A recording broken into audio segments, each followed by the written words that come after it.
Senhor esteja com vocês. Proclamação do Evangelho de Jesus Cristo, segundo Lucas. Jesus, vindo a Nazaré, disse ao povo na sinagoga: em verdade, eu vos digo que nenhum profeta é bem recebido em sua pátria.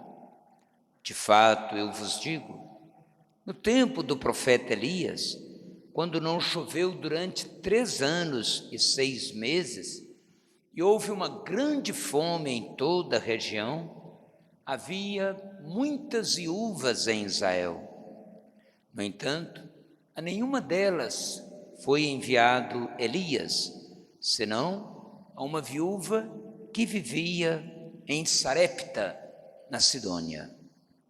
E no tempo do profeta Eliseu, havia muitos leprosos em Israel.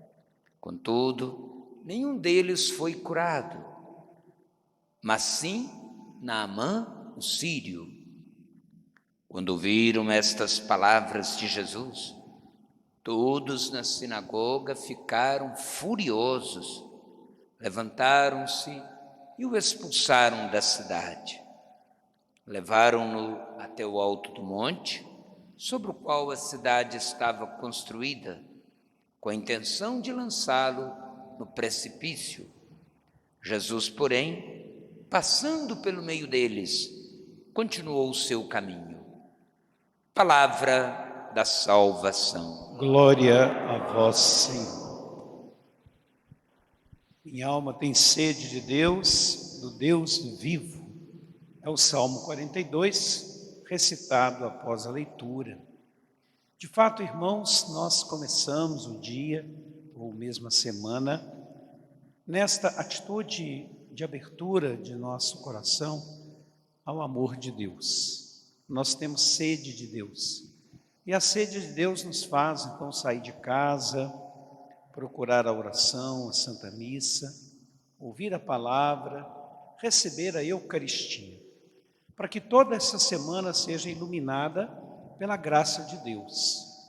E é para nós um privilégio, uma graça e também uma responsabilidade poder abraçar o Evangelho de Deus, a sua boa nova que nos traz e faz bem. Hoje a palavra de Deus vem nos chamar a atenção sobre a confiança que nós lhe devemos. Na leitura do segundo livro dos Reis, nós temos o milagre que aconteceu com um grande general sírio chamado Naamã, que em princípio era estrangeiro, cultuava outros deuses, não tinha a fé no Deus de Israel. A grande marca do povo de Israel é o monoteísmo, crer em um só Deus. E os outros povos tinham chamado politeísmo, quer dizer, eles acreditavam em muitos deuses. Pois bem, para esse general estrangeiro que não acreditava em Deus, quando acometido da lepra, lhe foi dada a sugestão de que ele procurasse Israel. E ele foi, mesmo com toda dificuldade, foi humilde, se despiu de sua vaidade. Ele era um grande homem, famoso, importante e rico, mas ele se desprendeu de suas vaidades e procurou a cura em Israel. O rei de Israel não se viu digno e se achou também pequeno para aquela grande missão, ou mesmo importunado, acabou rasgando as vestes. Já o profeta Eliseu, em nome de Deus, dizia muito bem: aqui existe um profeta, e propôs àquele general que ele se banhasse no Rio Jordão, no mesmo rio que tantas vezes banhara o povo de Deus, onde as pessoas encontravam a fonte da vida.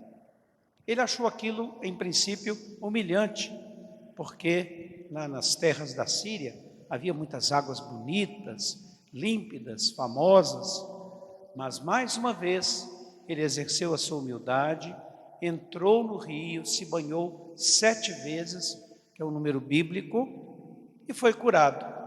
Ficou tão feliz que ofereceu uma grande quantidade de ouro e prata em reconhecimento à sua cura, ao milagre que Deus lhe fizera. E mais do que isso, ele reconheceu a onipotência de Deus, que só existe um Deus, o Deus da vida, o Deus de Israel. Pois bem, ele era estrangeiro e acreditou no Deus da vida. Já o Evangelho, no capítulo 4 de Lucas, apresenta aqueles conterrâneos de Jesus, mesmo parentes e, entre aspas, amigos ou colegas, muitos que não aceitaram Jesus Cristo. O contexto deste texto é quando Jesus está na sinagoga de Nazaré, após ter dado o princípio do seu trabalho, da sua missão, quando ele vai dizer: eu vim para libertar os pobres, os cativos, anunciar o ano da graça do Senhor, para trazer vida nova. Quando Jesus anunciou o seu projeto, ele não foi aceito. Os seus conterrâneos não aceitaram aquele Messias, por 2 razões. Primeiro, porque ele era pobre, ele era humilde e era simples. Em segundo lugar, ele era muito humano, todo mundo conhecia Jesus. Filho de José, o carpinteiro, conforme eles sabiam. Ninguém sabia que Jesus era filho de Deus, no milagre do Espírito Santo junto a Maria. Então, para eles, Jesus é filho de José, portanto, é um como eles. Jamais poderia fazer ele qualquer outra forma de atuação. Ele era apenas um homem simples, um parente deles, alguém do meio do povo. Eles queriam um Messias glorioso, poderoso, politicamente forte, cheio de armas, de exércitos. Então, eles não aceitaram Jesus Cristo. A sua fé não abriu o seu coração, faltou fé. E essa foi a grande causa também da rejeição a Jesus Cristo. Ninguém gosta de ser rejeitado. Vocês já notaram? Vocês gostam de ser rejeitados? Ninguém gosta de ser rejeitado em casa, ou na escola, ou no trabalho. É um desafio muito grande você estar num contexto, estar num determinado lugar, e as pessoas não aceitarem você, por você ser simples, por fazer parte daquele trabalho, por ser da mesma cidade, do mesmo bairro. Nós somos assim, a gente acha que tudo que vem de fora é melhor do que o que está aqui dentro. Existe uma espécie de complexo de inferioridade, muitas vezes até mesmo na igreja, inferioridade cultural, espiritual. Então isso atinge o ser humano lá no seu coração. As pessoas não aceitaram Jesus Cristo. Ele deixou claro: vocês não me aceitaram porque eu sou um de vocês. Pois bem, aí Jesus lembrou aqueles 2 fatos do Antigo Testamento, deste general que foi curado e também uma viúva lá do tempo do profeta Elias, uma viúva estrangeira que fora curada. E olha que havia um tanto de viúvas lá no meio do povo de Deus. Mas, meus irmãos, fica para nós então essa mensagem. Quando nós queremos nos encontrar com o Senhor, não é exigindo milagres, não é exigindo que Ele faça algo por nós, ou muitas vezes a pessoa que só crê se receber graças, bênçãos, e quando passa pelo desafio da vida, já tem dificuldade de abrir seu coração. O certo é que hoje também nós somos questionados: até que ponto nós estamos aceitando a palavra de Deus? Quando nós estamos nos colocando à sua disposição, quais são os dons que nós temos e poderemos oferecer, que aquele povo não quis oferecer, para aceitar o bom Jesus? Qual é a nossa educação para a nossa fé ser mais aberta, mais comprometida, mais intimamente conectada e ligada ao Senhor, a sua palavra, o seu projeto de amor.